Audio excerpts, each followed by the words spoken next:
cabo en Patagonia, en Neuquén, en Tierra del Fuego, y también algunas en la provincia de Buenos Aires. Actualmente, María José codirige un proyecto de investigación arqueológico y de extensión que está vigente desde el año 5 en la localidad de Los Antiguos, en Santa Cruz. Y este proyecto cuenta con el apoyo económico de la UBA, del CONICET. También ella ha volcado su trabajo en artículos, en revistas o libros científicos, en edición de libros, ha participado en congresos tanto nacionales como internacionales, como presentadora, comentarista u organizadora de distintas mesas de discusión, y ha sido directora de varias tesis de grado.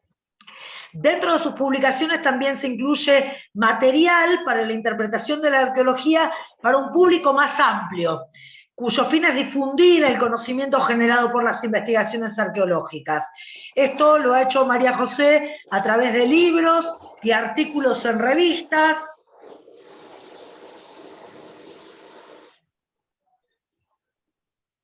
Perdón, hay alguien ahí cuyo... Ahí está, perdón. Perdón, les estaba diciendo. También ha publicado en varias revistas y artículos, ha participado en documentales para la televisión extranjera, en talleres comunitarios, redes sociales, y ha dictado cursos de capacitación para llevar todos estos conocimientos que se han logrado a través de la investigación arqueológica al público en general. Desde el año 1990, María José es colega nuestra. Trabaja como guía en la ciudad de Buenos Aires y además ha trabajado como TC de grupos en Argentina, en Chile, en Ecuador, y con mayor frecuencia, con mayor intensidad en Patagonia y en Tierra del Fuego. Y durante los últimos años ha llevado a cabo trabajos colaborativos que van a surgir de las líneas de investigación en las que trabaja María José. Colaboró con otros profesionales en los contenidos de la folletería de la Sectur de la provincia de Santa Cruz y en el desarrollo de las primeras audioguías que desarrolló la provincia de Santa Cruz, en este caso por el sector de la Ruta 41, en el noroeste de la provincia de Santa Cruz.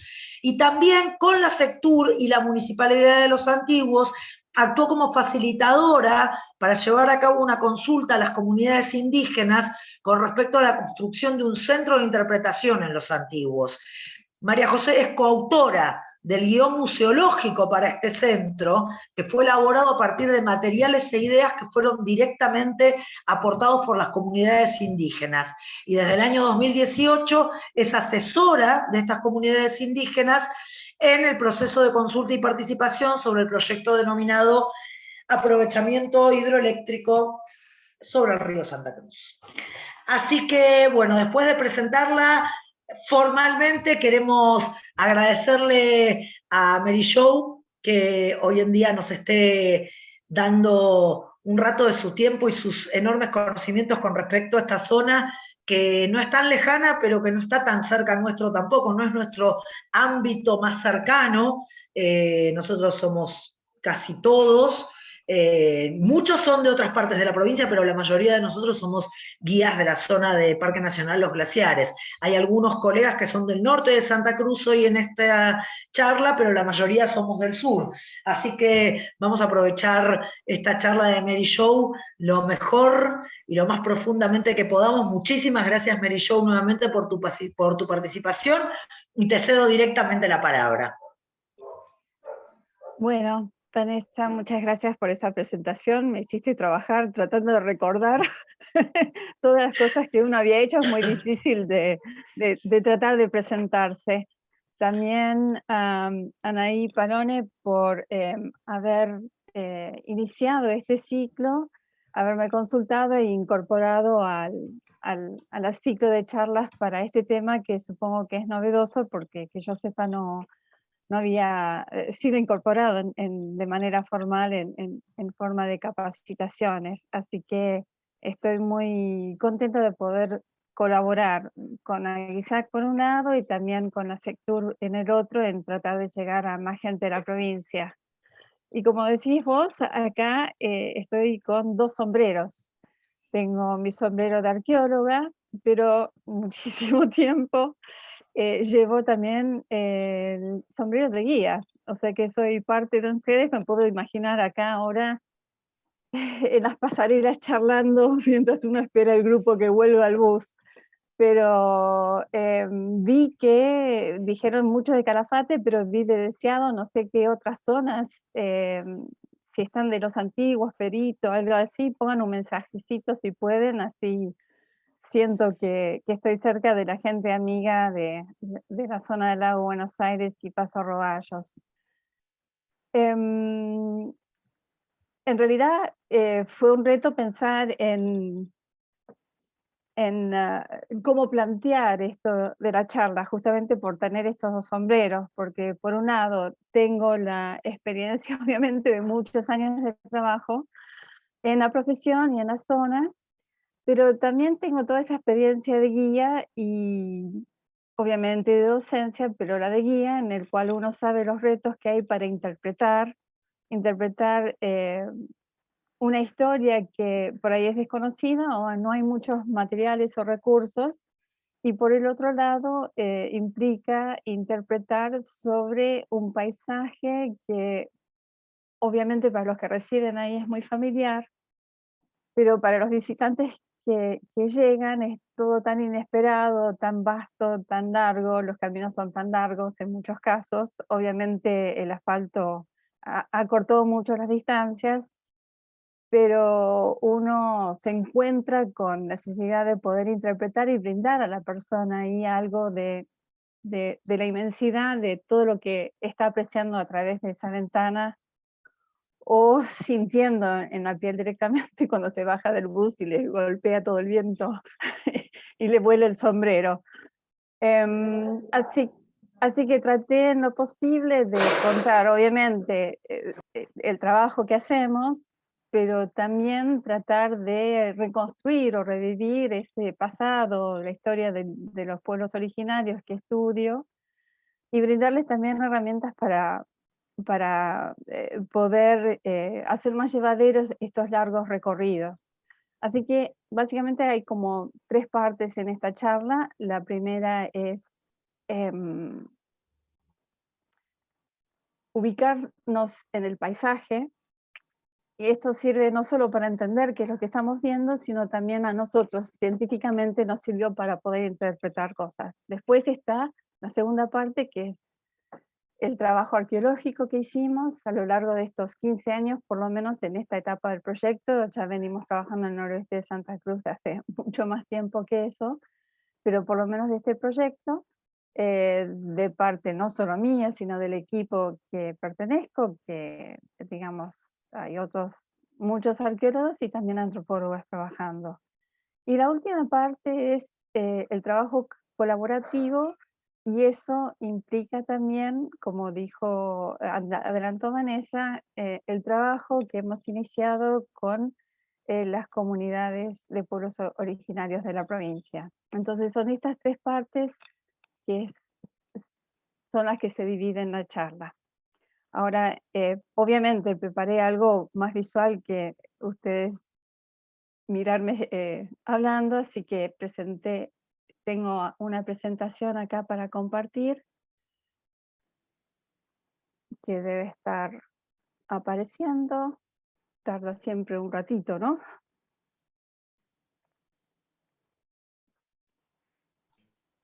Ya está Ok, ahí, María José. sí, nosotros no sé cuántos se ubican en lo que es la provincia, digamos, es muy grande y siempre me sorprende que, bueno, siempre la gente le sorprende que nosotros al trabajar en los antiguos y Perito vayamos poco por la costa, el sur de la provincia, y al mismo tiempo la gente que está en el sur a veces no siempre ha recorrido todas las zonas del noroeste de Santa Cruz. Pero nosotros estamos básicamente entre lo que es la ciudad de los antiguos y trabajando en Paso Roballos, a lo largo de la 41 y en la meseta de la Buenos Aires. Esta es la zona que voy a tratar de dilucidar. A ver, acá estamos. Bueno, acá hay una foto, imagen satelital, en el cual, bueno, tienen los dos lagos, que son el lago Buenos Aires y el lago Posadas Pueyrredón, y destaqué la meseta del lago Buenos Aires para que se ubiquen. Esta es básicamente nuestra área de investigación, pero también quería dar la escala más amplia para que vean exactamente que esto no es una burbuja estanca, sino se inserta en una zona que es muy particular. Ustedes, los que están en Calafate, tienen mucha experiencia de eso porque están en una situación equivalente, en el sentido de que tenemos hacia nuestra izquierda, estoy tratando de ubicarme acá en la pantalla, los hielos continentales, en este caso el hielo patagónico norte, que queda, bueno, en territorio chileno, pero así como en Calafate es el gran regulador del clima y de la vegetación, lo mismo funciona acá en la zona donde trabajamos nosotros. De hecho, nosotros que estamos sobre el eje este que va a lo largo del límite entre Argentina y Chile, en realidad estamos recorriendo, trabajando en una zona que es de cotono, que es el borde del bosque, a lo largo de los ríos que drenan. Y acá lo importante es justamente estas tres zonas que se marcan, esto de la zona de bosque, que queda enteramente en Chile, la zona de cotono, que se va terminando ahí al llegar a la meseta del lago Buenos Aires, y después se desarrolla la estepa por este efecto de filtro de, de la gradiente esta de precipitaciones que se produce a partir del hielo continental patagónico norte. Y también el de la meseta del lago Buenos Aires, que por ser de gran altura también capta esta precipitación, y de hecho ustedes pueden ver un puntito acá, que es el glaciar más oriental que hay en Patagonia. No es un glaciar enorme, pero es glaciar al fin. Así que todo esto es una zona de recursos importantes de agua que se dan en forma de ríos y de lagunas.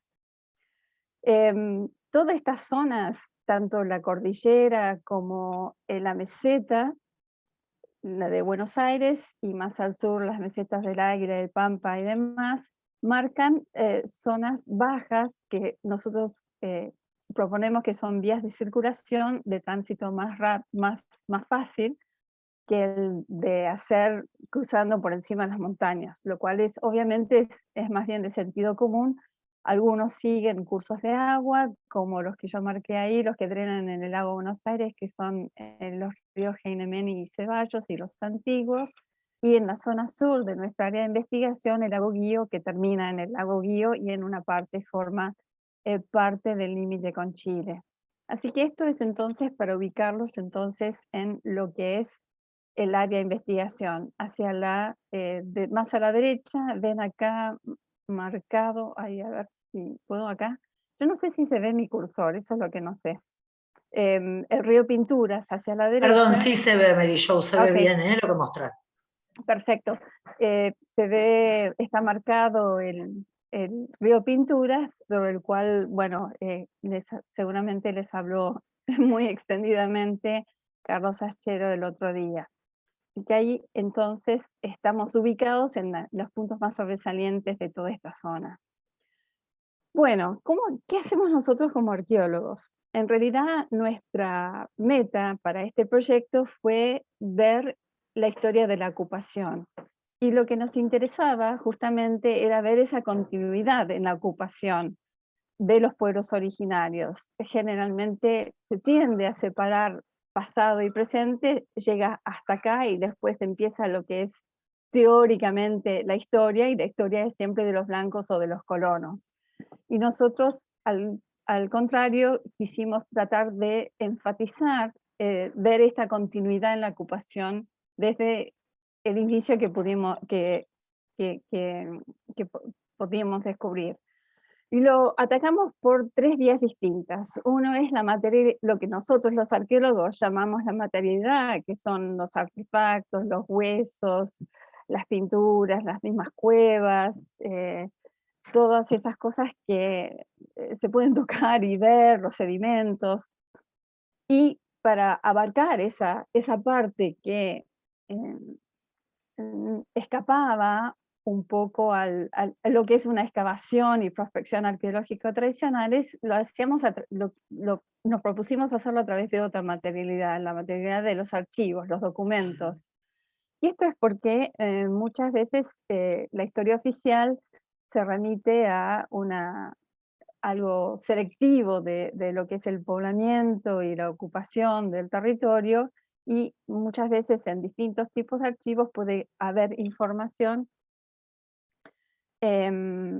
acerca de aquello que estamos buscando, en este caso la continuidad de ocupación de los pueblos originarios. Y también el componente de memoria, que eso sí es algo que queda atrapado digamos, que comparte la gente, ya sea de pueblos originarios o colonos, que pueden recordar tiempos que son muy personales y que no quedaron en ningún archivo y solo quedan en la memoria de las personas. Así que a través de estas tres fuentes de información distinta, entonces nos propusimos trabajar en nuestro proyecto.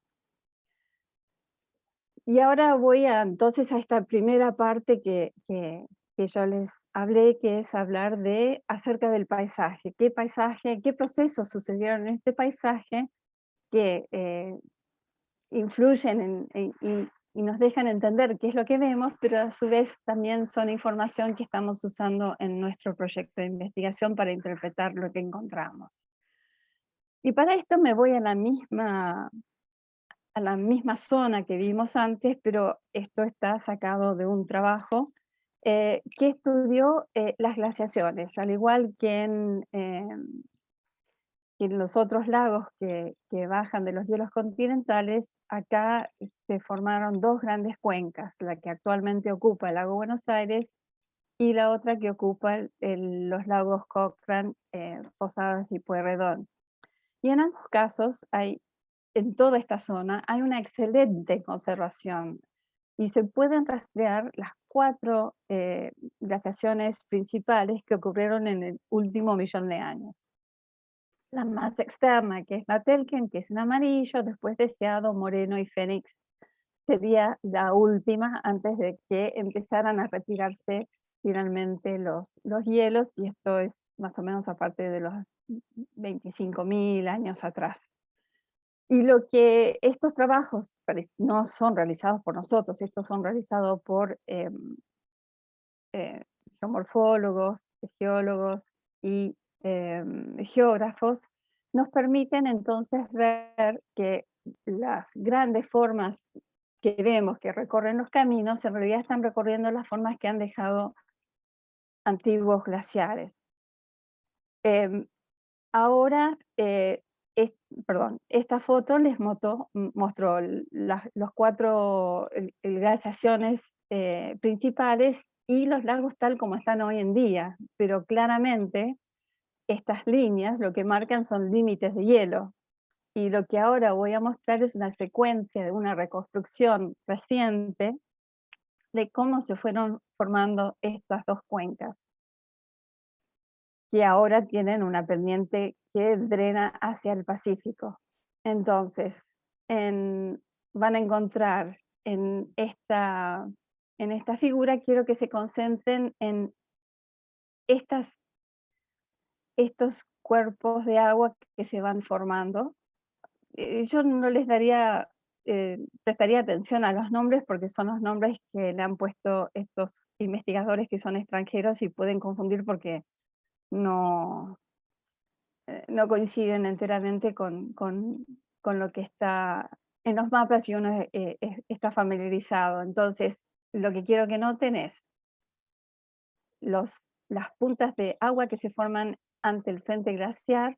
Abajo encuentran las edades en las cuales ocurrió, o sea que esto es el estado hace 18.000 a 17.000 años atrás. Cada kilo, miles de años. Así que hay un frente en lo que sería el lago Buenos Aires y un frente en lo que sería el lago Posadas. Esto va a seguir progresando porque se van a ir retirando los ríos, los hielos, perdón, y se va a ir descubriendo y llenando más estas cuencas de agua. Y la otra cosa que quiero que miren es estas flechas negras. Estas flechas negras dicen cómo drenaban.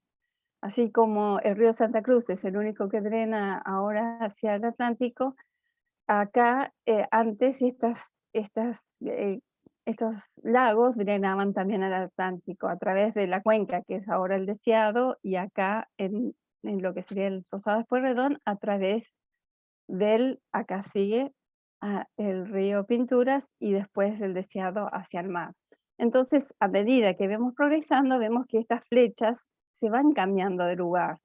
Y se van cambiando de lugar según se van retirando los hielos, cuánto se inunda, cuánto desnivel hay entre un lago y el otro, entonces uno drena en el otro drena en el Atlántico, y acá en este momento, más o menos hace 15.000 años atrás, ahí es donde se empieza a formar el drenaje a través de lo que ahora conocemos como el río Báquer hacia el Pacífico y hacia el norte, hacia otras enadas, pero se mantiene la del Pacífico también y finalmente se va a quedar el drenaje al Pacífico más o menos hace 12.000 años atrás.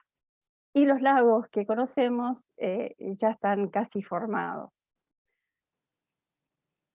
y se van reduciendo en tamaño a medida que cada vez hay menos hielo que los alimenta y también más drenaje hacia el mar.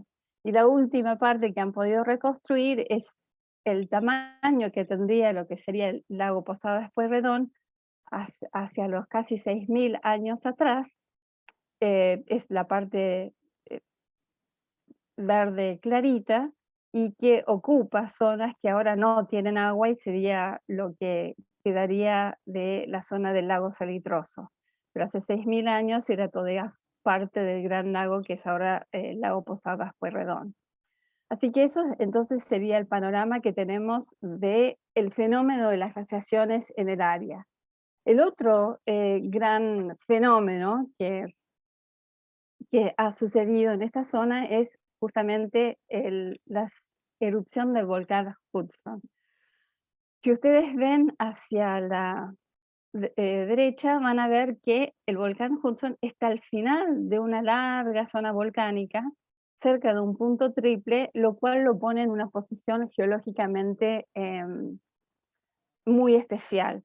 Y si llegan a ver, hay un pequeño espacio hasta que empieza la zona volcánica austral, que justamente empieza ahí la zona por el Chaltén, porque empieza ahí con el volcán Lautaro, que es el primero que sigue. Así que hay unos 300 kilómetros en el cual el Hudson es el último y el Lautaro es el primero que sigue de los que se extienden hasta Tierra del Fuego. Y lo que ustedes ahora ven hacia la derecha es el plano de distribución de todas las cenizas o tefras que salieron del volcán Hudson en la erupción de agosto de 1991, hace 30 años atrás, un montón. Pero miren la zona que cubrió al principio hacia el norte y después con una rotación del viento se extendió hasta la costa entre Deseado y un poco más de San Julián. Así que esto es entonces un fenómeno muy reciente, en la memoria reciente, que nos va a servir para entender qué pasó hacia atrás, porque esto no fue la primera erupción del Hudson, fue en realidad la tercera. Hubo 3 erupciones catastróficas que dejaron sedimentos y afectaron a todo lo que es Patagonia. Así que acá está el volcán Hudson, acá está el lago Buenos Aires, la meseta y el hielo patagónico norte. Si nosotros vamos a estas reconstrucciones hechas por geólogos, encontramos que se pueden diferenciar los límites de la zona de ceniza más densa de lo que fue estas 3 erupciones importantes. Para que se tomen de referencia, esta es la zona donde más densamente cayó la tefra en agosto de 1991. Y esto es esta forma tan enlogada, tan ovalada, elíptica, es porque justamente había vientos muy, muy fuertes y muy direccionados que esparcieron las cenizas en ese triángulo que se veía claramente en la imagen anterior. Luego, para que se den una idea, hay una clasificación de 8 etapas de potencia de erupciones catastróficas. Y la erupción de 1991 tiene el número 3. Las erupciones anteriores, que tienen nombre, se llaman H1 por Hudson 1 y H2 por Hudson 2, tienen un índice de erupción volcánica de 6. Y esto no quiere decir es 3 veces más, porque cada número es 10 veces más que el otro. O sea que esto es como 30 veces más fuerte o más catastrófica que la de 1991 o H3. Los vientos cambian, así que la erupción 2 de hace unos 4.000 años atrás cubrió la parte más densa, una zona mucho más amplia, y la tefra o las cenizas de la H1 fueron no muy distintas a la dispersión de lo que fue la tefra de 1991, pero un poco más al sur. Y tan al sur que esta ceniza, en vez de llegar a la costa entre San Julián y Deseado, como la de 1991, llegó con dejando una capa muy, muy grande en Tierra del Fuego. Así que estos son erupciones que sucedieron en los últimos 8.000 años y que afectaron a las poblaciones de pueblos originarios pasados. Bueno, y siguiendo con esto, este estudio paleoambiental, nosotros mismos dentro del proyecto quisimos hilar más fino y ver no ya las glaciaciones, no ya la parte de erupciones volcánicas, sino la parte de cambios en la vegetación que pueden ser indicadores de lo que son cambios y diferencias y poder diferenciar climas en el pasado. Nosotros para esto elegimos hacer un testigo, trabajamos con un geógrafo de la Universidad de Stirling en ese momento, ahora es del CIEP en Coyhaique, se llama Robert McCulloch, y elegimos para hacer un testigo, ahora les voy a mostrar exactamente en qué consiste, pero lo elegimos en un lugar que cambia, en la zona de Cotono. Y dentro de la zona de Cotono lo hicimos bien alto, cerca del límite superior de la vegetación. ¿Y esto por qué fue? Porque cualquier fluctuación que hubo y era en el pasado, que hubo expansión del bosque o retroceso del bosque, se iba a notar más rápidamente en un testigo sacado de esa posición. Si hubiésemos sacado uno plenamente en el bosque, como casi siempre hubo bosque, no íbamos a tener mayores cambios. Lo mismo en la estepa por ahí siempre, hace 1.000.000 de años que hay, ¿cómo se llama? Glaciaciones, así que seguramente está muy alejado y va a también mostrar poca variación. Así que encontramos un lugar que es una laguna colmatada y se hizo como un saco bocado, se hizo un barrenado, que es con mucha fuerza. Para eso Bob llevó sus ayudantes jóvenes que hicieron mucha de la fuerza, y se va sacando de a 50 centímetros pequeños trozos de sedimento que tienen este aspecto. Esto es cuando ya llegamos al fondo de todo, y van a ver que la parte más profunda es esta que queda del lado izquierdo, y toda esta,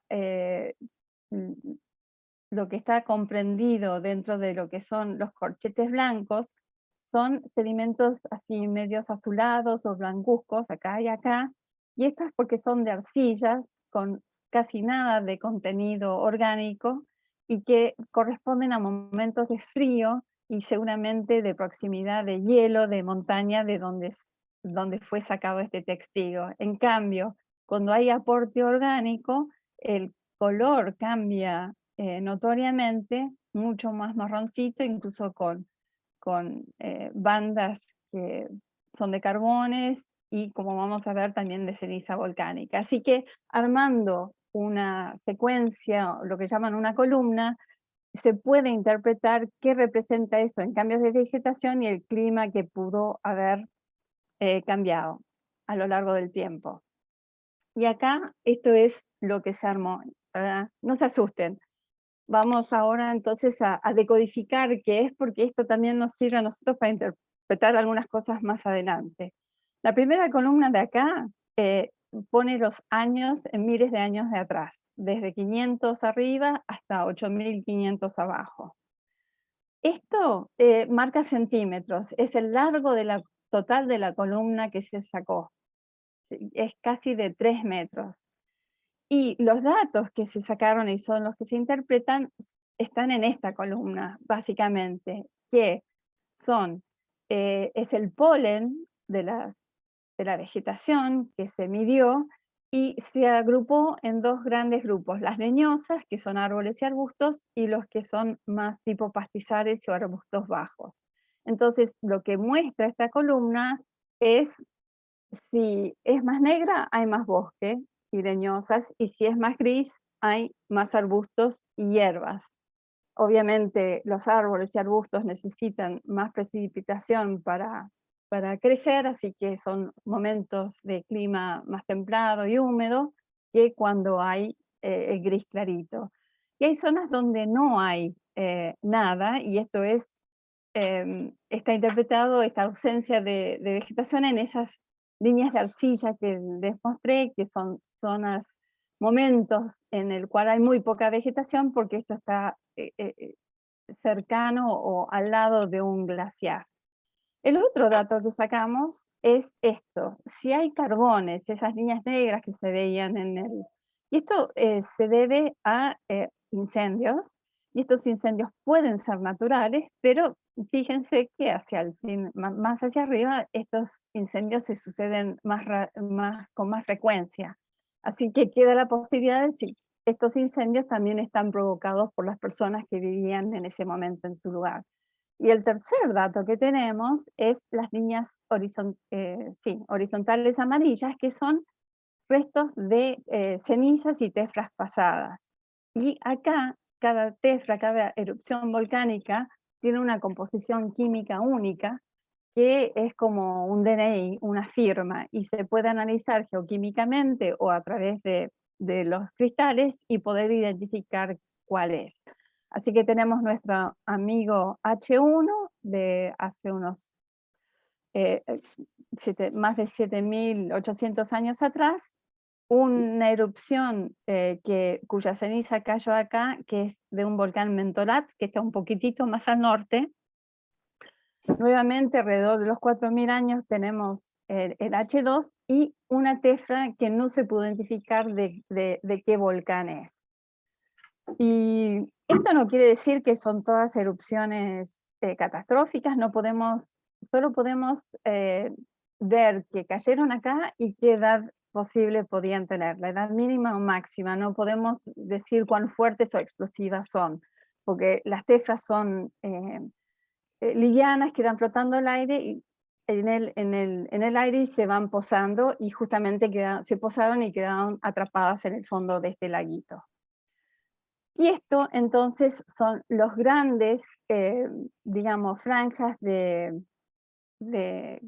cambios en el clima que dedujo a partir del polen el palinólogo, el geógrafo Bob McCulloch. Empezamos con mucho frío, de una zona donde este lago estaba muy cerca o estaba directamente formado al pie de un glaciar, y después muy muy cerca de un glaciar periglaciar, y después, a medida que se fueron retirando estos hielos, empezamos a tener un poco alternancia entre humedades, entre momentos un poco más húmedos y secos, como se ve en estos picos que suben y bajan tan abruptamente, y ya a partir del 4000 hay un clima más templado con humedad creciente.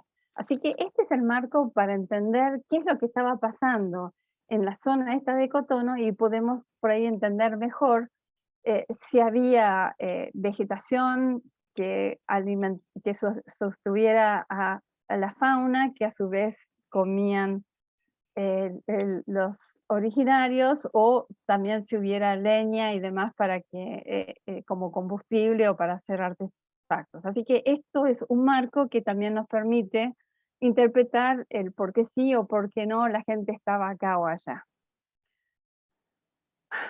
Así que con estas armas que vienen de lo ambiental, entonces ahora nosotros como arqueólogos nos pusimos a hacer las preguntas más finas de, para nosotros, en qué consiste saber o conocer la historia de la ocupación. Y nosotros lo dividimos en dos partes. Una es saber si la gente vivía en esta zona y persistía en quedarse y volver a ocupar los mismos lugares, o si por el contrario dejaba para irse a otro lado. Y para esto usamos una medida que es la cronología, que es saber en qué momento se ocupó y por cuánto tiempo cada uno de los lugares que nosotros excavamos. Y por el otro lado, queríamos saber no solo cuándo estaban y en cuánto tiempo hacían, sino qué es lo que hacían, cuál era el carácter de la ocupación, y cuán intensos eran, o sea, cuánto tiempo podían llegar a permanecer en cada lado. Y para esto usamos, para medir esto, lo que nosotros, arqueólogos, llamamos a descarte, que no es otra cosa sino lo que recuperamos de una excavación.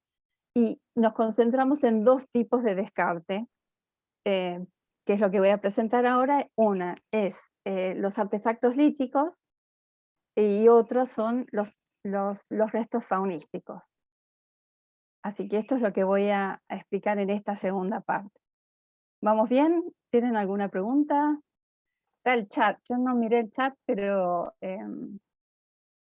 cualquier cosa me interrumpen si es que hay algo que no se entiende bien. Vamos bien hasta ahora, Mary Jo. La idea es que hagan las preguntas al final, así que si surge algo en el momento que necesite ser aclarado, por favor díganlo, y si no, al final vamos a dejar el tiempo para las preguntas. Sí, yo también sé que en estas cosas son muy largas y uno se olvida, así que tal vez, aunque no las conteste ahora, pueden dejar ahora la pregunta si después no nos olvidamos de contestarla. Tal cual, Bueno, pónganla en el chat y después la leemos. Genial. exactamente. Bueno, dije que persistencia, que queríamos saber los lugares que ocupaban y cuándo, y para eso necesitábamos tener dataciones, y para eso entonces necesitábamos excavar. Nosotros en estos 15 años excavamos en profundidad 4 lugares. Uno en que se llama Mauricio, sobre el río Heinemeni, que es el río que drena hacia el lago Buenos Aires. En la zona de Paso Roballos, uno que llamamos, bueno, Sol de Mayo, Colmillo Sur y el lago Columna, que obviamente toman los nombres de lugares cercanos. Pero son lugares que, bueno, como ya les conté en la primera parte, están en zonas que fueron ocupadas por glaciares, y entonces hay mucha sedimentación, y en esta sedimentación y en esta topografía que consiste en muchos afloramientos que fueron pulidos por el paso de glaciares, se formaron estas bardas que ofrecen reparo con distinta orientación, y también actúan como trampas para sedimento, lo cual es lo que nosotros buscamos, tratar de buscar un lugar que en este caso nos permitiera ver las cosas en el pasado, y cuanto más profundo temporalmente, mejor. Así que lo que les muestro se basa en la excavación de estos 4 lugares. Obviamente recorrimos otros y relevamos un montón de sitios de superficie, pero no es el tema de esta presentación.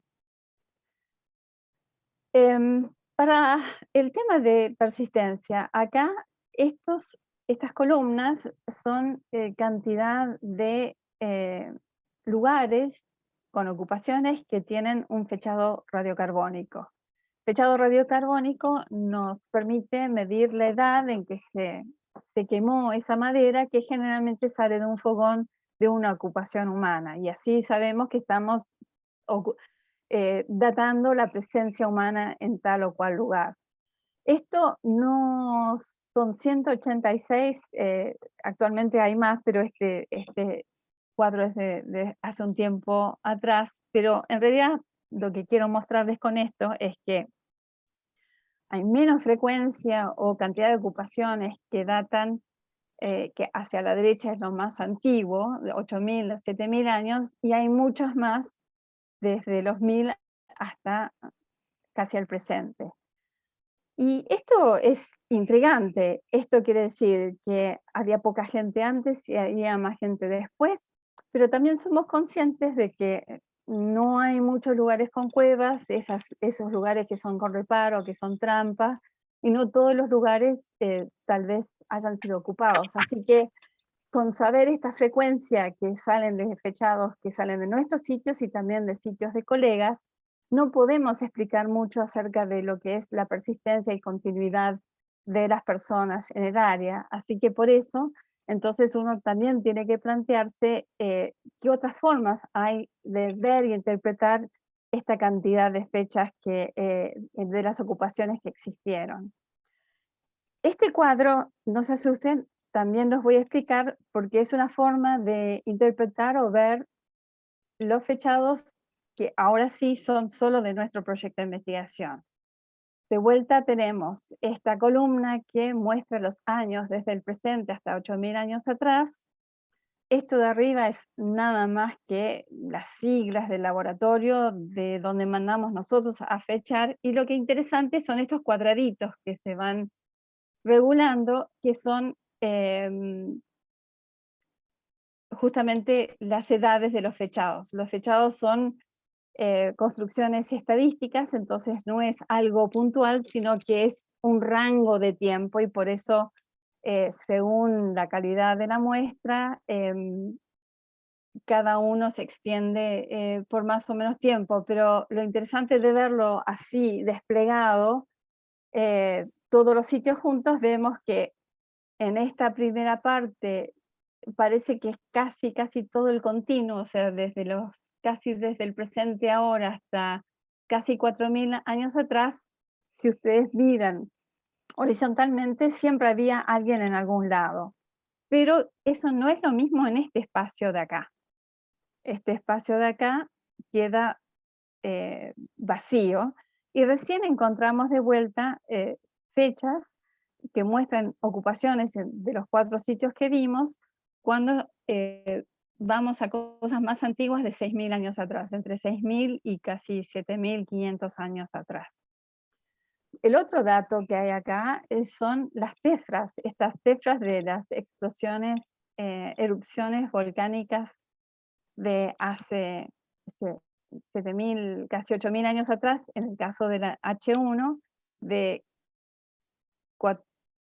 casi 5.000 años atrás, como máximo de la H2, y esta tefra desconocida que hallamos en este barrenado en la zona del Ceballos. Y acá tenemos entonces la interpretación, por ahí un poco más explícita ahora, del tipo de clima que imperaba. Y ahora yo voy a marcar estos 2 momentos en los cuales no hay nada, no hay ninguna ocupación datada en los 4 sitios que vimos. Entonces, ¿cómo podemos pensar en esto? Porque si vemos lo que es el clima, que está en la columna de la derecha, vemos que es seco, pero hay pastos, hay condiciones de mayor humedad, y obviamente sigue, pero a partir de los 4000 con una presencia mucho más continua en todo el tiempo, en el cual sí, hay mayor humedad, hay más bosque y domina, por lo menos en las zonas altas, el bosque de lenga. Pero también incluye a estas erupciones volcánicas, que si bien el Mentorat no sabemos que existe la erupción, pero no qué dimensión era, sí sabemos que el H1 y el H2 fueron súper poderosas. Entonces, te plantea esto en términos de, ok, si no estaban acá en estos lugares, ¿dónde estaban? Y si el H1 o el H2 pudo haber tenido alguna influencia en que la gente ya dejara de ocupar esto. Especialmente en el H1, que sí, seguramente aportó muchísima ceniza en la zona del Roballos, por lo menos, y ciertamente en el Heinemeni. De hecho, del H2, nosotros encontramos y se nota cuando se excava una consistencia más arenosa, así que es palpable la mezcla y la persistencia de esas tefras cientos y hasta miles de años después de que cayó. Pero cuando volvemos a pensar, no les voy a mostrar el cuadro porque es muy complejo, pero si analizamos de esta misma forma, pero incorporamos los fechados de todos estos colegas que de sitios cercanos, entre 10 y hasta 50 kilómetros de distancia, vemos que hay ocupaciones, o sea que la gente permanecía en toda esta cuenca, solo que no estaba en los sitios que estos se ubican en la zona más alta de Paso Roballos y en la zona del Heinemeni, pero sí estaban en otras porciones de lo que es la cuenca del Posadas. Así que esto es un indicio de que estas discontinuidades o estos hiatos de ocupación son hiatos, o sea, son interrupciones o lugares que no son ocupados, pero la gente no se fue, o sea que hay continuidad en la región. Pero sí hay dos momentos que no hay ningún fechado de ninguno de todas las decenas de sitios que hay en la zona, y eso es justamente después del H1 y muy poco después del H2. Así que puede ser que haya habido un momento en el que la gente realmente se mudó, se tuvo que ir de este lugar por los efectos de las cenizas. Y acá de vuelta, junté todo, pero en vez de verlo desplegado en horizontal, lo vemos en vertical. Así que esas ocupaciones fechadas acá se dan en un momento que acá está todo gris, o sea que hacía mucho frío arriba en la montaña, y estos grupitos de todas estas líneas continuas que había de fechados, se ubican en zonas que por ahí hay más pasto, por ahí hay más leñosas, hay muchos fuegos, o sea que no necesariamente el tipo de clima reguló la presencia o no de las personas en esta zona, ya sea que fuera muy frío o hubiera fluctuación relativa de humedad. O sea que realmente está dando un indicio de que la gente se movía en forma desigual por el territorio, eligiendo por algunas razones que no son necesariamente o enteramente climáticas, dónde quería vivir por tiempo. Y acá no estoy hablando de cosas estacionales, me paso el verano acá, estamos hablando, como ven acá, de estancias de 1000, 2000 años, o sea que estancias que sucedieron a lo largo de un periodo bastante largo. Así que eso es como nos sirvió a nosotros toda la parte ambiental para poder entender mejor algo tan simple como un fechado radiocarbónico. Ahora vamos a ver qué pasa dentro de cada uno de los sitios o de los lugares. Y esto es, vamos a ver el descarte. Y ya les había dicho que en realidad lo que nos interesaba era el material, lo que llamamos material lítico, los artefactos. Y para eso también tuvimos que hacer un trabajo previo de poner un parámetro para ver dónde estaban las rocas, qué rocas había disponible para tallar y dónde estaban. Bueno, es el trabajo de una becaria, María Victoria Fernández, y ella trabajó mucho a lo largo de la zona donde está inserto el mapa, juntando, tallando, identificando rocas, y el panorama que surgió de esto es que hay en toda esta zona muchas rocas locales que son de buena, más o menos de calidad. Hay una zona que es por el lado del río Pinturas, en la formación Bahía Laura, que tiene unas rocas que son muy, muy, muy buenas para tallar, lo que llaman rocas silíceas, y hay una roca que repetidamente se usa, que es muy, muy buena, que es la obsidiana de Pampa del Asador, que se encuentra hacia el sur de donde estamos nosotros. Así que con esta panorama, la conclusión más grande que nos sirve a nosotros es saber que no es homogéneo, no hay lo mismo en todos lados. Está bastante eh, eh, puntualmente localizados ciertos tipos de rocas y otras que se pueden encontrar en varios lados. Y esto es importante porque toda esta zona es glaciar, hay muchos sedimentos lacustres y mucha mezcla de sedimentos y rocas revueltas, entonces era muy difícil saber si esos mismos glaciares habían dispersado las rocas buenas en todos lados, pero no. Lo que contienen, ya sea lo que dejaron ahí, lo que incorporaron o trajeron de lejos arrastrado por el hielo y después dejado ahí, son rocas que son de calidad variable. Y esto es entonces lo que nos sirvió para después mirar cómo es que procesaban esto, si usaban lo que había. Entonces voy a tomar como ejemplo un solo sitio, el estudio de una becaria nuestra, Wendy Deckmack, que estudió una parte de lo que salió de Colmillo Sur. Y lo que salió es que eh, usaban lo que había cerca, pero en realidad ya usaban bastante cosas muy buenas, las rocas estas silíceas que vienen de la formación Bahía Laura y las rocas de Pampa al Asador. Entonces, ¿qué nos dice esto? Que este sitio que tiene 8.000 años de ocupación, la gente que iba ahí iba conociendo, ya habiendo explorado todo el paisaje de acá del noroeste de Santa Cruz y planificaban ir allá llevándose las cosas buenas. Y además que al ir varias veces repetidamente, vemos que Colmillo, este sitio de Colmillo, está muy bien ubicado porque no importa la distancia, siempre estaba conectado y provisto de materiales buenos de mayor distancia. Así que acá poco a poco nos vamos dando cuenta de cómo la gente se movía en el paisaje.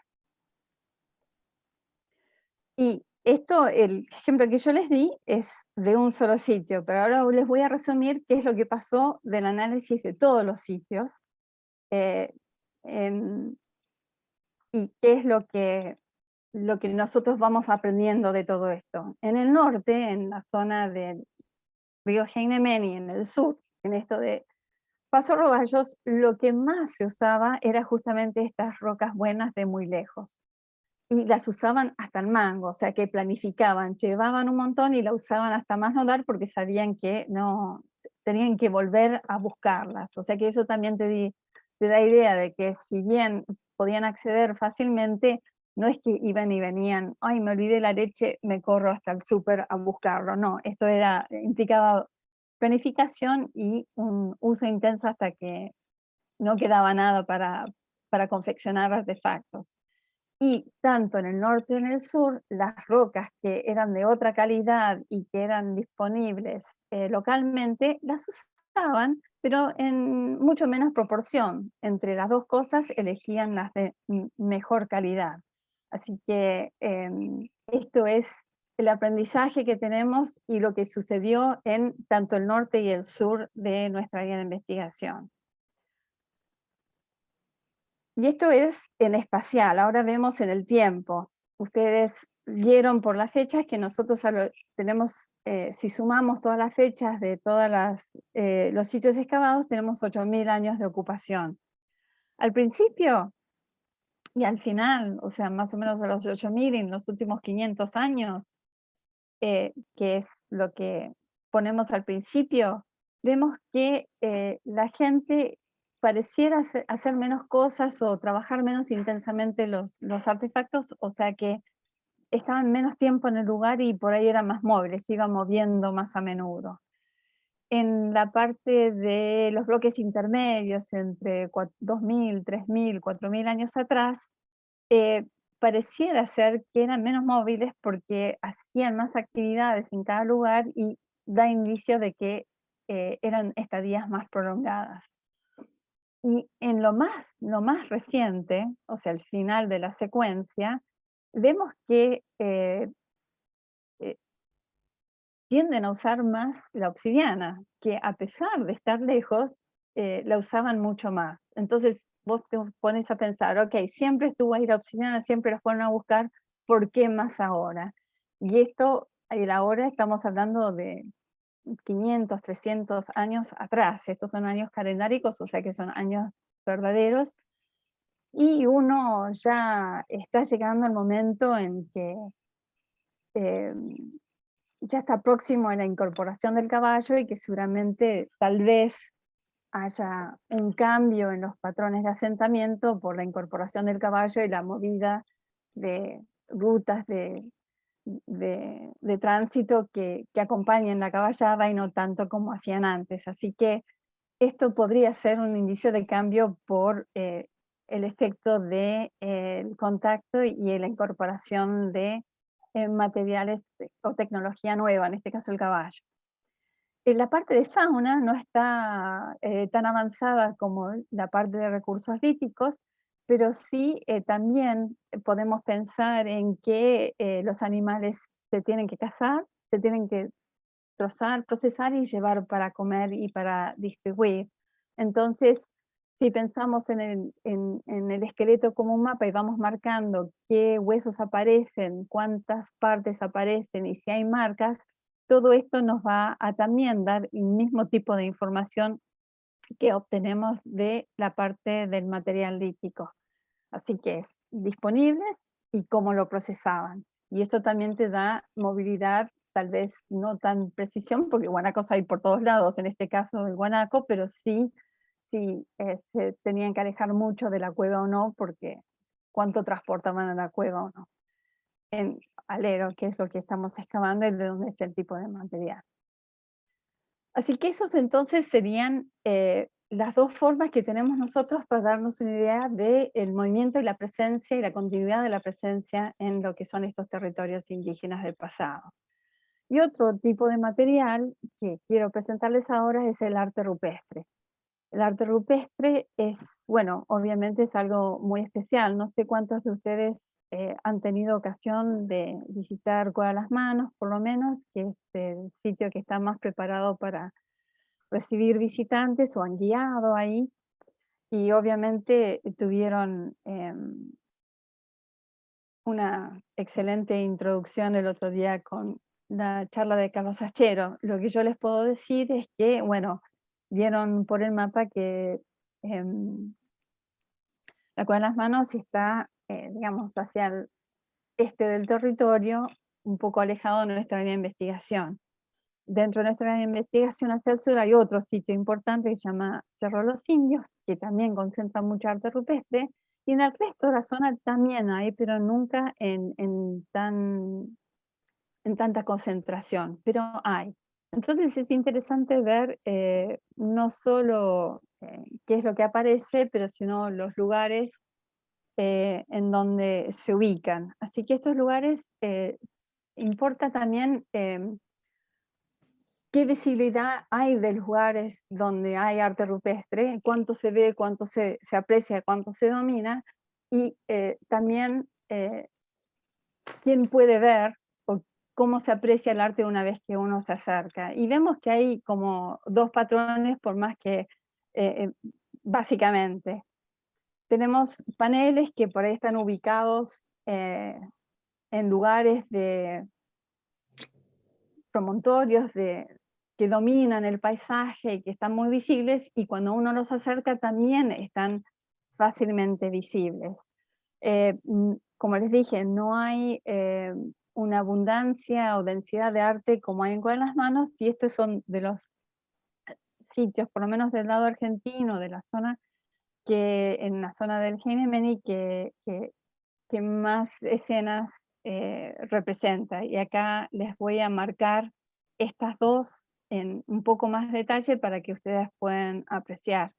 Tal vez la gente que ande en la zona norte conozca del otro lado de la frontera del río, del mismo río, hay otro sitio que se llama, en la zona de Chile, se llama Cueva Las Manos, que también tiene escenas parecidas, pero la forma de presentación, de visibilidad y facilidad de verlo es totalmente distinto. En este caso, este paredón se puede apreciar, está casi a la vista de una persona parada, tal vez estaría más alto si el sedimento es más bajo, pero lo que vemos acá es, por un lado, acá unos guanacos de distintos estilos, el rojo está superpuesto a unos blancos que están muy desvaídos, pero ven que el estilo de la panza y las patas y la cabeza se puede ver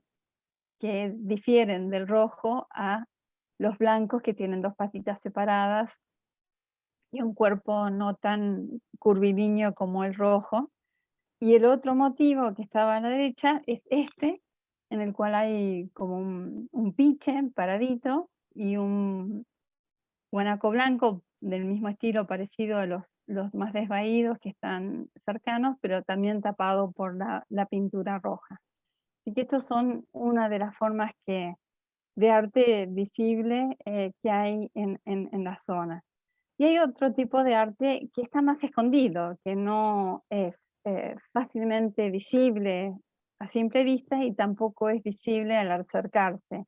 En este caso, esta pequeña cueva, en esta zona que yo marco ahora, tiene varias manos y ven también que las manos son de distinto tamaño, o sea que son manos de personas adultas y unas más chicas de niños. Y lamentablemente un poco de vandalismo en un lugar que es bastante remoto. Y ahora paso a decirles que el arte, algo que yo no mencioné hasta ahora mucho, que es la meseta del Lago Buenos Aires, que hace unos años empezamos a recorrer, juntamente con el proyecto de declaración del Parque Nacional. Estamos junto con gente, Soledad Caracoche de Parques Nacionales, haciendo relevamientos e inventarios, y la verdad que es maravilloso lo que se encuentra ahí. Es una zona, obviamente para nosotros con la tecnología que tenemos, inaccesible, pero es claramente un lugar que integraba el circuito y hasta el momento nos estamos perdiendo parte de lo que pasaba en la zona por no contar con la información de las ocupaciones que hay encima de la meseta. Etcétera. La Buenos Aires es bastante excepcional por el tamaño, por la altitud, por la ubicación, recursos de agua, pasturas. Obviamente sí, esto seguramente es obviamente de ocupación estacional, y tenemos bueno, este trabajo de memoria oral y también de los documentos, que estos son lugares de caza y residencia en el verano para cazar y obtener cueros.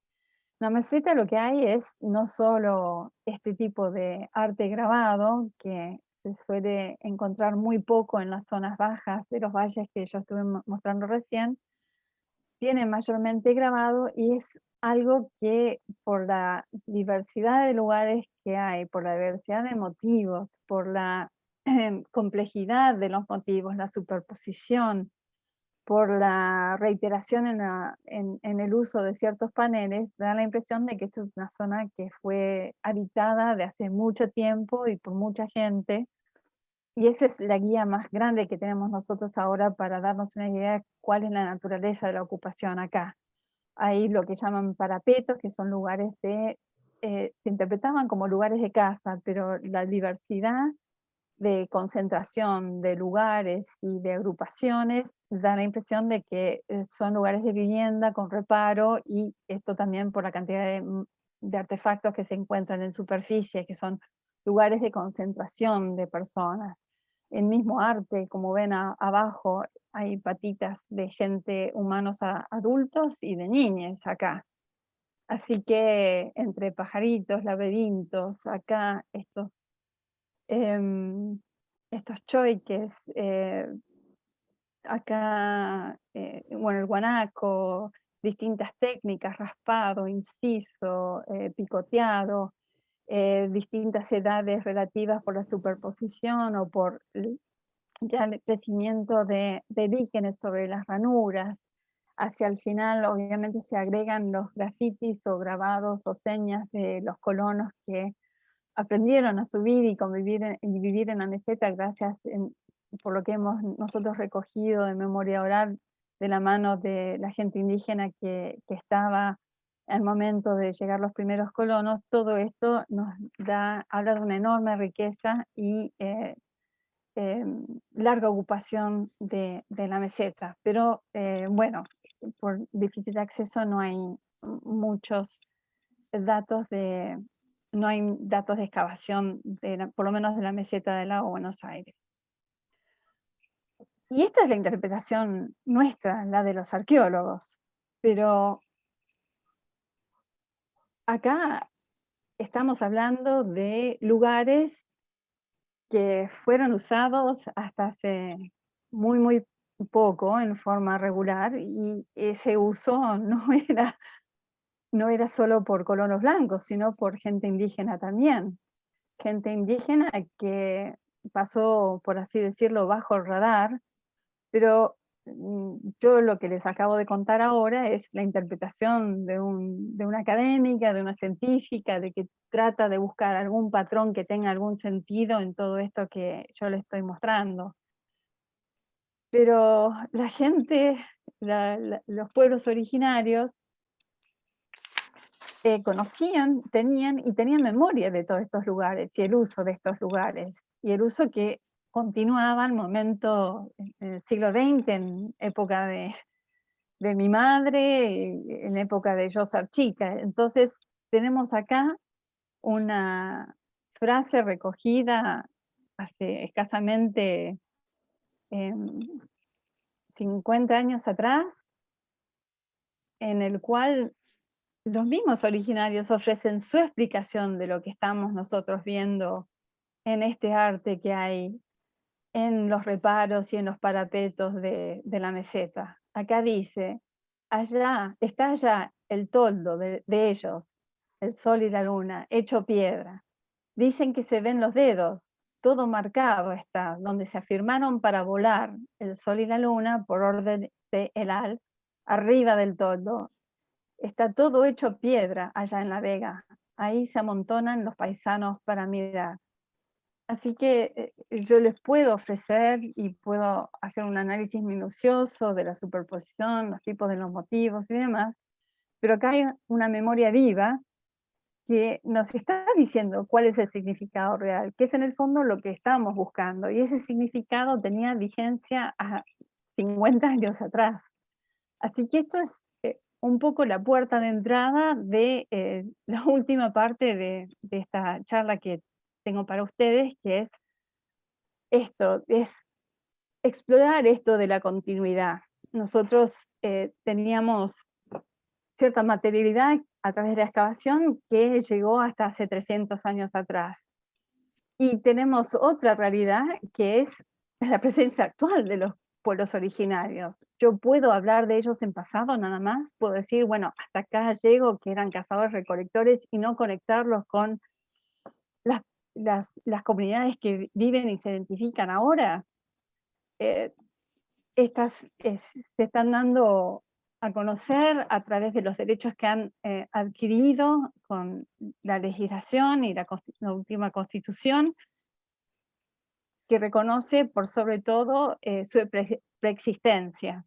O sea, la preexistencia que yo mismo estudio es la que le da esos derechos. Así que el trabajo es cómo abarcar esa continuidad y cómo colaborar con esos derechos de los pueblos originarios. Fui para atrás. La pata académica que podemos hacer es tratar de buscar esa presencia que ha quedado escondida por una cierta forma de construir la historia oficial. Así que este es el trabajo de una antropóloga que a través de leer viajeros, ver archivos, hacer entrevistas y charlas y tras tratar de hacer historias de vida, trata de reconstruir y ver esa presencia que queda sino en la memoria de la gente, pero no está escrita oficialmente en ningún lado. Y para eso ha usado un montón de fuentes, muchas de los salesianos que hicieron de los pueblos originarios un objeto de bueno, no de estudio, pero sí de misión, y los viajeros también. Así que de todo esto y de las entrevistas surge una riqueza y una presencia continua que si uno pasa totalmente desapercibida, es algo que no se habla, y eso surge a partir de este tipo de estudio. Y por el otro lado está el trabajo mismo de las comunidades, que casi en paralelo con el desarrollo de nuestro proyecto que empezó en 2005, a partir de, se empezaron a través de, gracias a los derechos garantidos por la Constitución, empezaron a revisibilizarse y hacer uso de sus derechos. Muchas de las comunidades se empezaron a conformar oficialmente siguiendo los cánones del Estado en el año 2007 en adelante, y no solo eso les reporta por ahí, digamos, un reconocimiento a la identidad, sino que les permite a ellos poder presentarse ante la sociedad como indígenas sin el estigma que ocurría previamente. Y esto afecta tanto a los dos pueblos que tenemos acá. Y el objetivo inicial es justamente hacerse visibles, de dar cuenta a la sociedad que están obviamente cambiados, pero siguen siendo indígenas, y que también ellos tienen una memoria que contar, así como rescatamos esa interpretación, esa significación de lo que es el arte rupestre. Así que es mucho por trabajar y recuperar adentro de las comunidades y con las agencias estatales. En este momento hay 15 comunidades indígenas reconocidas, pertenecen a dos pueblos, el mapuche y el tehuelche, pero reconocen tres identidades: los efectos de la apropiación de los territorios, la conquista del desierto y las prácticas que atentaron contra su cultura, su identidad, su lengua, sus costumbres, prácticas que son genocidas y que continúan hasta ahora, han hecho que muchas de estas historias familiares se vean entrelazadas y que reconocen su identidad como derivada de tanto tehuelche como mapuche, por el desplazamiento y la opresión que han sufrido. Así que estas, como ven, es Las Heras, Río Gallegos, Caleta Olivia, Pico Truncado, Río Turbio, Deseado. En todos estos lugares se los puede encontrar. Nosotros, a lo largo de este tiempo, haciendo este material de difusión que avisé, les comentaba Vanessa y yo les comenté al principio, entramos en contacto con las comunidades, las fuimos nosotros a buscar, y en principio fue para obtener información, y editamos con la Municipalidad de Los Antiguos un libro que ya está agotado, que se llama Huella de los Antiguos. Y hace muy poco tiempo, por una iniciativa de la Secretaría de Turismo de Estado de la provincia, se hizo un centro de interpretación en Los Antiguos, que aún no está estrenado, cuyo tema, a elección de la Municipalidad de Los Antiguos, iba a ser los pueblos originarios. Como esto era un tema que atañe a ellos, se hizo algo totalmente inédito en la provincia dentro de lo que es turismo, y se hizo una consulta previa y debida informada. Primero para ver si ellos estaban de acuerdo y consentían en que se usara ese tema para el centro de interpretación, y por el otro lado, participar en eso. Y ahí yo, eh, y bueno, junto con Willy Mengoni, que es mi esposo, y trabajamos juntos y codirigimos el proyecto, hicimos de coordinadores para poder unir las partes, contactar a las comunidades originarias, a la municipalidad y a la Delegación Norte para establecer y comenzar este diálogo intercultural. Y en realidad lo que surgió de todo esto es que el tema, que los temas, las ideas, el mensaje que querían ellos volcar en este centro tenía que ver con visibilizarse, mostrar su conexión con el pasado y su digamos, el valor del territorio ancestral. Esto llevó un trabajo a lo largo de 2 años, con talleres participativos en Los Antiguos, en 2 oportunidades distintas, y la redacción, acá se ve, bueno, gente de Turismo en Los Antiguos, Marina Basalo, acá el museólogo. Todos estos son referentes de muchas de las comunidades que listé antes. Y con esto se redactó un guión museológico y museográfico que planifica, y esto es lo que, bueno, es la parte que resta, que es plasmar esto en una realidad en el centro mismo. Así que, pero el plan, el mensaje, los materiales, todas las ideas surgieron de las comunidades que aportaron todo tipo de material, y el nuestro fue darle un formato que se adaptara a lo que es un centro de interpretación. Este trabajo también, la información que surge de nuestro proyecto, el trabajo que conocemos con las comunidades originarias y el conocimiento sobre el paisaje, es también material que pudimos aportar a la audioguía. Este tipo de trabajo colaborativo fue obviamente con la provincia, no con los pueblos originarios, pero es otra forma de volcar y compartir entonces todos nuestros resultados e interpretaciones.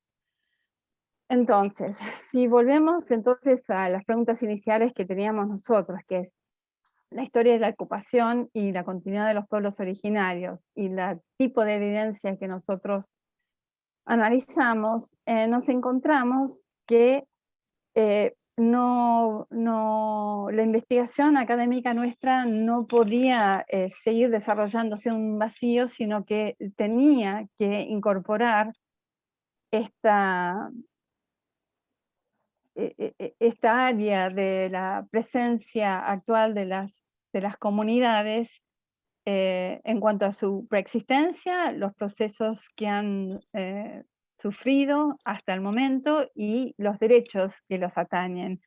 Y esto es un aprendizaje que no es fácil, es un aprendizaje que implica desandar nociones que están muy engrampadas en nuestro entrenamiento y en el quehacer cotidiano, y es un aprendizaje que creemos nosotros que ha mejorado mucho nuestra forma de ver, interpretar y de poder compartir el tipo de conocimiento que estamos generando. Y para terminar, les pregunto a ustedes ahora. Ustedes me han escuchado hablar hace un montón, hablar de información, de interpretación, de formas de trabajo, de conexión de pasado y presente, de continuidad.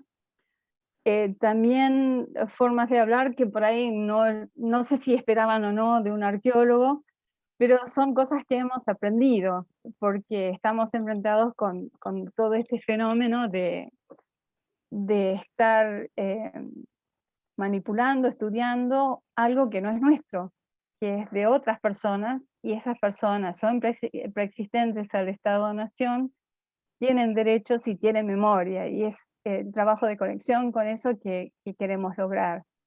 Ustedes son guías, como guías interpretan y muestran su lugar a los que los visitan.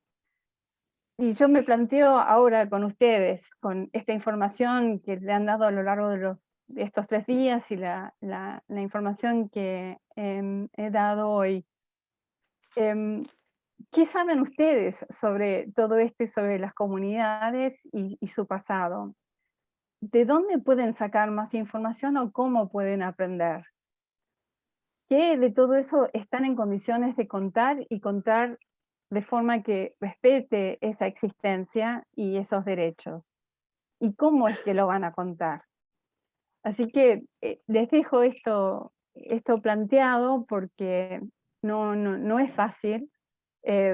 Yo mencioné hace un ratito nomás que escribimos un libro hace unos años. Esos libros eran llenos de preguntas que dejaban los visitantes en el Centro de Atención de Turismo de los Antiguos. ¿Y saben qué? Todas esas preguntas eran sobre los indígenas y todas eran en el pasado. ¿Cuándo murieron?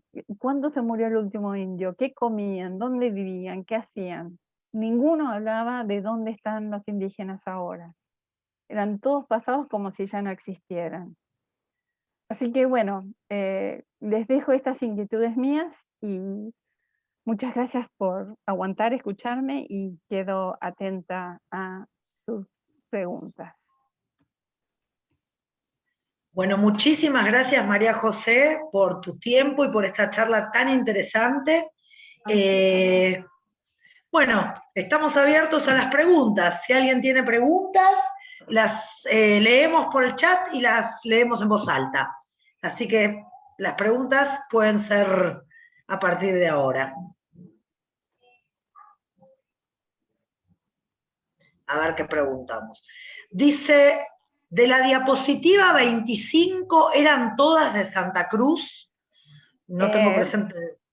Yo tampoco sé la diapositiva 25, pero todo, no solo es de Santa Cruz, sino es todo del noroeste. Perfecto. Me tendría que fijar la diapositiva 25. Perfecto. Perfecto. Otra pregunta Rubén. ¿Qué técnica se usa para datar los grabados? 25 eran todos de la meseta del lago Buenos Aires, ahí está. Técnica se usa para datar los grabados. Es muy difícil datar el arte rupestre. Se puede hacer un fechado radiocarbónico en aquellos que tienen pinturas, pero es sumamente difícil, sumamente caro y creo que no hay ni siquiera por ahí uno publicado para toda la Argentina. Generalmente lo que se hace es, que estoy seguro que Carlos les tiene que haber contado con mucho más detalle el otro día, pero básicamente es este enfrentamiento así científico de clasificar motivos, juntar motivos que se unen y se dan juntos, los colores, escenas, superposiciones, y en los casos que son lugares de arte que se relacionan con lugares que fueron ocupados también y donde hay excavaciones, se trata de ver los momentos, los estilos que se pueden llegar a definir si se correlacionan con las ocupaciones que sí tienen dataciones. Y muchas veces contienen restos de pigmentos mezclados entre los sedimentos y hasta crayones y demás.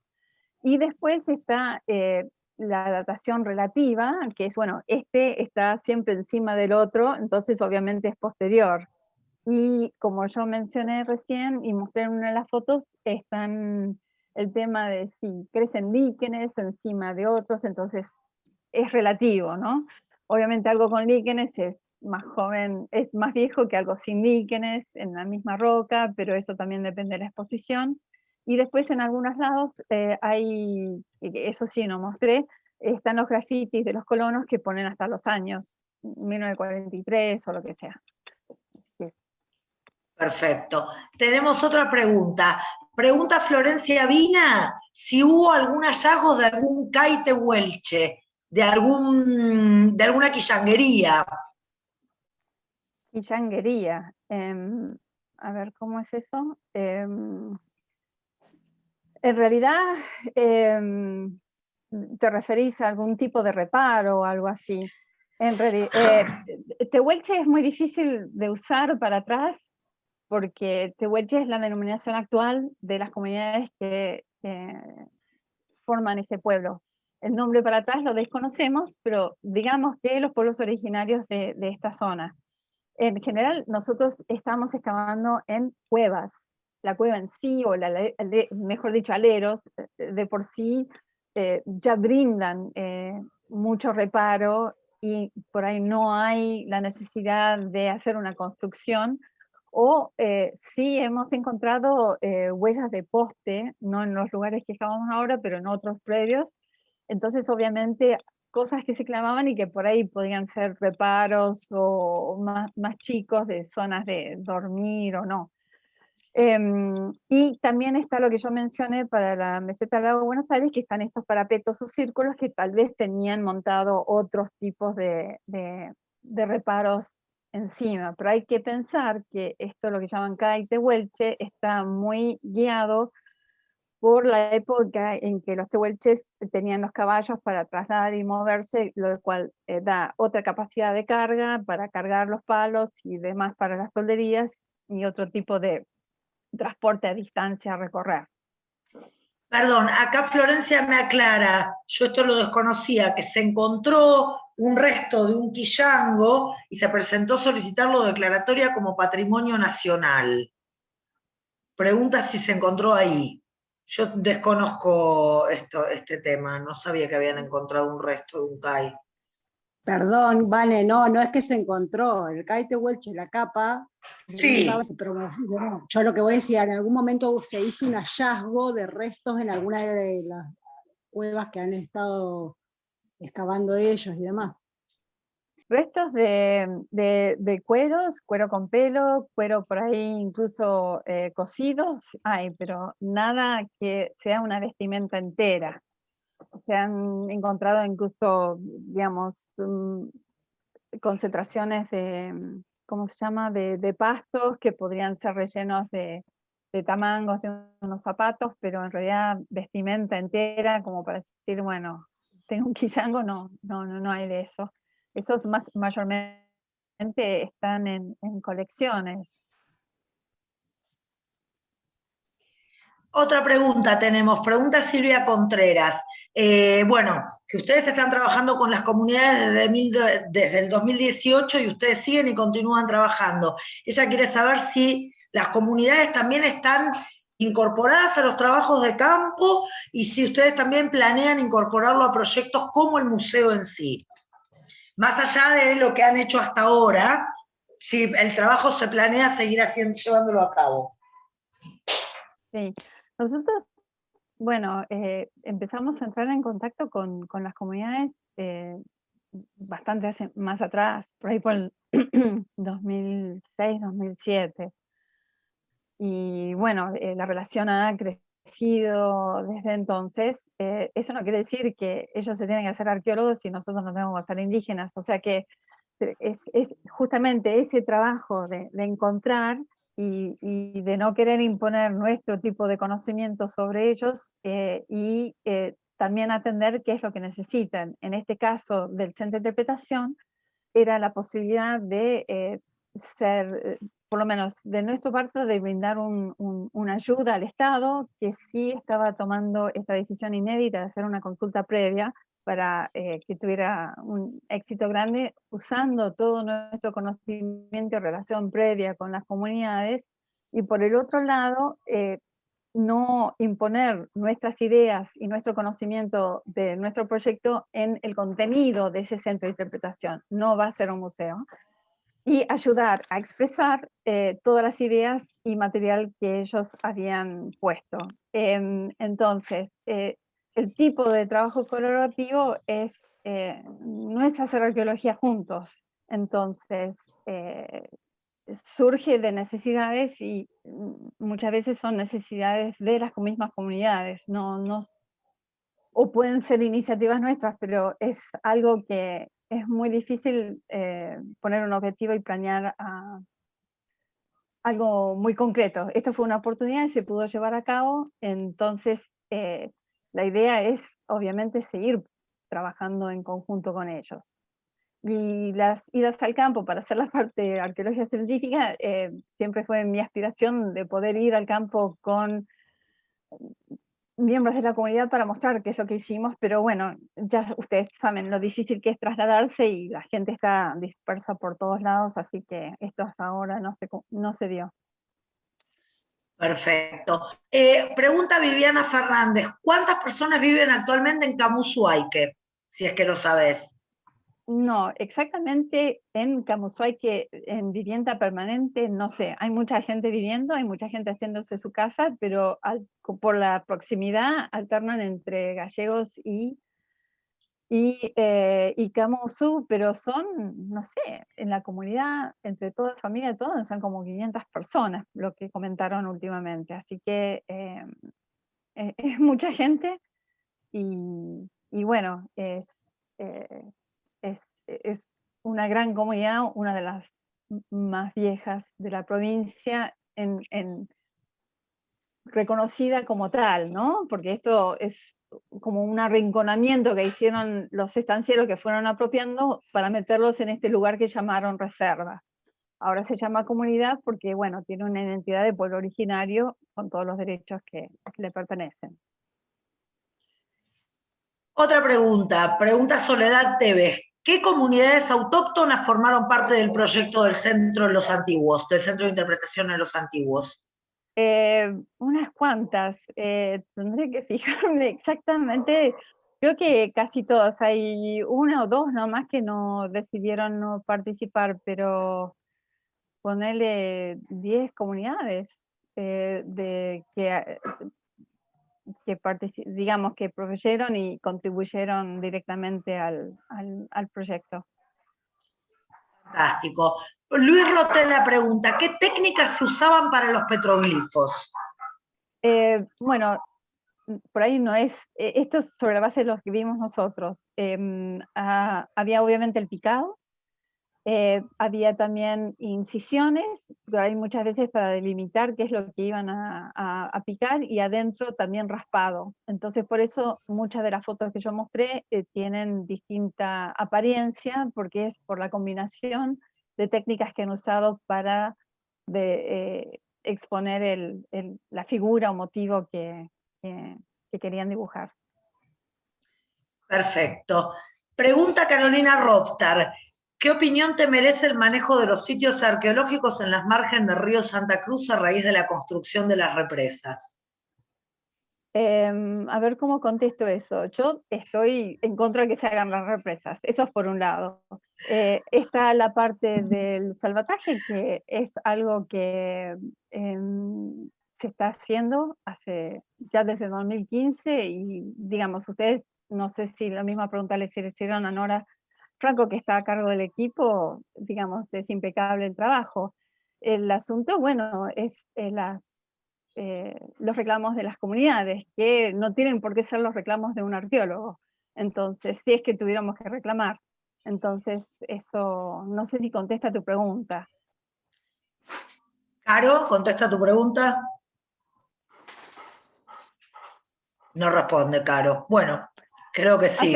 Hace pocos días salió un fallo del juez que está saliendo en los diarios, y ahí están muchos de los reclamos con respecto a esto de parte de las comunidades.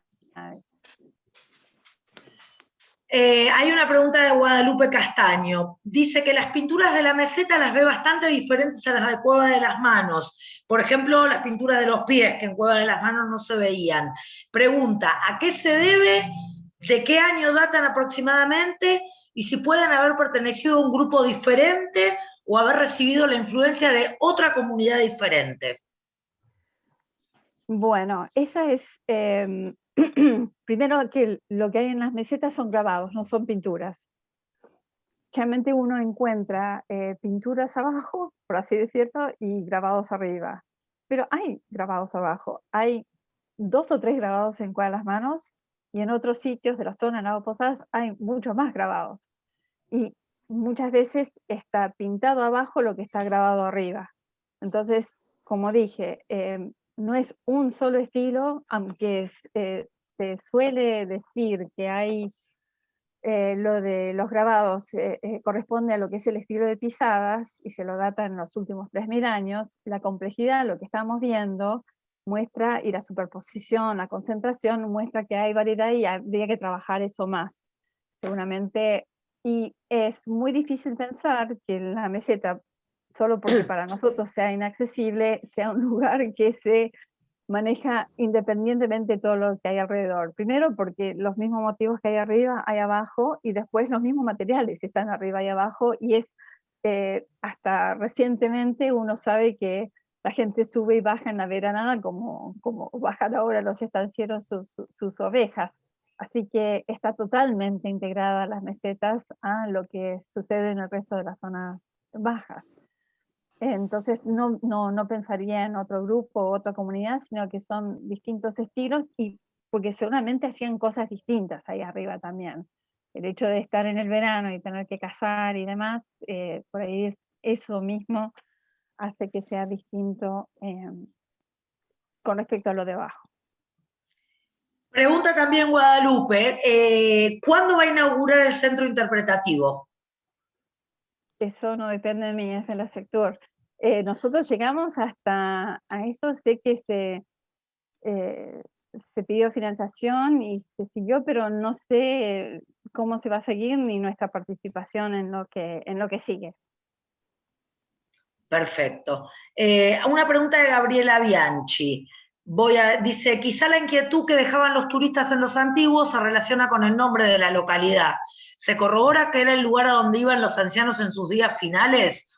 Porque ella, por lo menos lo que se sabe, es que esto es lo que hablaban los pobladores. ¿Es real que es el lugar a donde iban los ancianos en sus días finales? ¿Es por eso el nombre?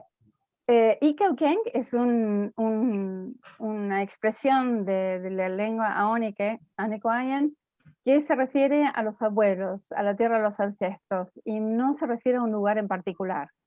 Se repite en este tipo de literatura que vi, cosas que recogieron etnógrafos en otros lados, o sea que se refiere al tiempo de los antepasados, como mis ancestros. Sabemos que en realidad la persona que eligió ese nombre para los antiguos fue Perito Moreno. Perito Moreno, porque, bueno, es una investigación que nos tomó una década, pero logramos ver el origen del nombre, y es justamente para remarcar que acá había cosas viejas, más viejas de los que, distintas de los indígenas de ahora. Él dijo indios, obviamente. Entonces, nosotros lo vemos también como una forma yo había puesto en una diapositiva invisibilización y arqueologización, como parte de esto de apropiación del territorio y borrar la identidad y demás, hay una tendencia a hablar en el pasado. Tenemos los viajeros, como Lista o Moyano, que o no mencionaban a los indígenas aunque viajaban con ellos, o hablaban en la raza que se extingue a pesar de que tenía una pareja que era indígena. Entonces, digamos, todo esto es discursivo como para decir, acá no hay más, aunque estaban y lo usaban de chasqui y demás. Y esto de que iban a ir a morir también un poco contribuye, pero, y eso hay que mantenerse abierto, así como la gente, hay restos, hay enterratorios en la zona, pero así como murieron, también vivieron. Así que no fue un lugar nada más que para morir. Pero sí es muy lindo, así que vayan si no fueron. Bueno, en el chat no hay más preguntas. No sé si todavía alguien tiene alguna pregunta.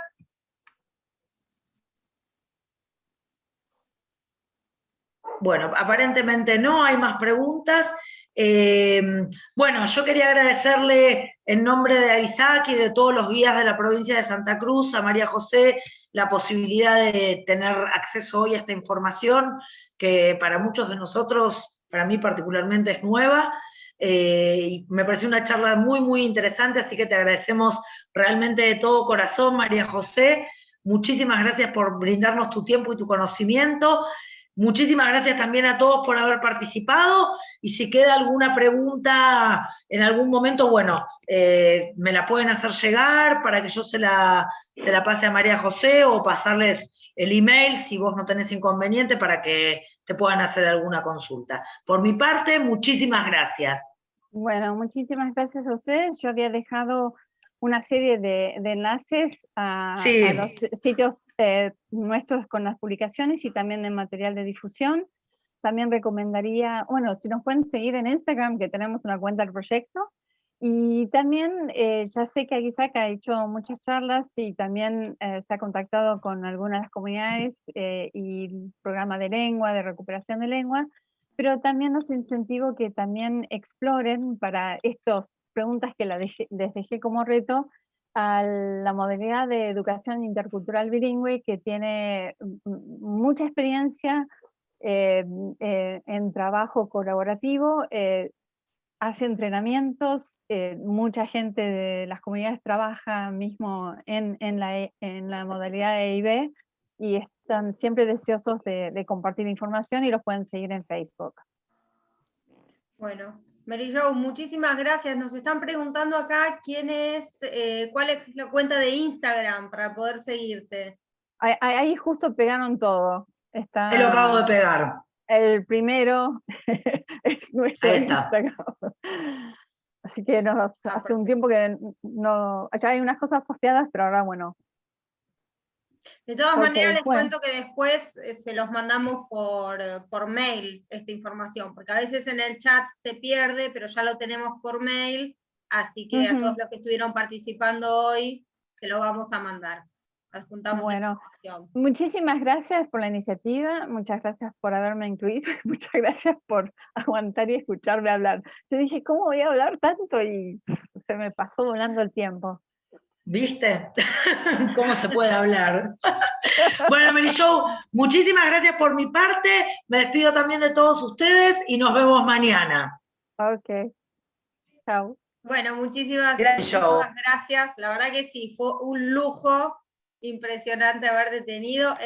Fue nuestro primer encuentro, siempre estuviste en muy buena predisposición, así que súper agradecidos desde la asociación y todos los profesionales que representamos. Esperamos que esto no sea lo último, ya surgirán otras cosas, ¿quién te dice? Así que bueno, muchísimas gracias por todo el tiempo que le dedicaste a esta exposición, no solamente estas 2 horas, sino todo el tiempo previo también. Bueno, muchas gracias a ustedes, y bueno, espero encontrarnos en algún lado, una pasarela por el mar. Ojalá nos veamos pronto. Bueno, chicos, al resto les recuerdo, mañana tenemos la última charla, nos encontramos unos minutos antes de las 19 horas para poder darles ingreso a sala. Muchísimas gracias a todos y buenas noches. Buenas noches, hasta luego. Chao.